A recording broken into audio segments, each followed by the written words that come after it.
మగవాడి జీవితంలో ఇద్దరు ఆడవాళ్ళు ఉంటారు. ఒకళ్ళు అమ్మ.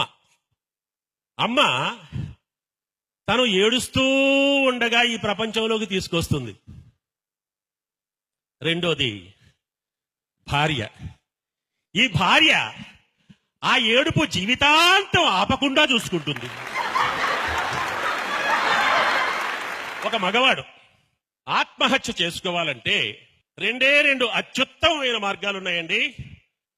నంబర్ 1, ఒక బలమైన పొడవాటి త్రాడు కూడా తీసుకొని దాన్ని మెడకి గట్టిగా చుట్టేసుకుని ఏ ఫ్యాన్కో లేకపోతే పైన ఏదైనా ఉండే హుక్కో తగిలించుకోవడం, అంతే. ఇమీడియట్ గా పోతాడు వెంటనే చావాలనుకుంటే. లేదు, మెల్లమెల్లగా మెల్లమెల్లగా మెల్లమెల్లగా చావాలనుకోండి, ఒక సన్నని పసుపు తాడు ఏ పిల్ల మెళ్ళలో నన్ను కట్టేచా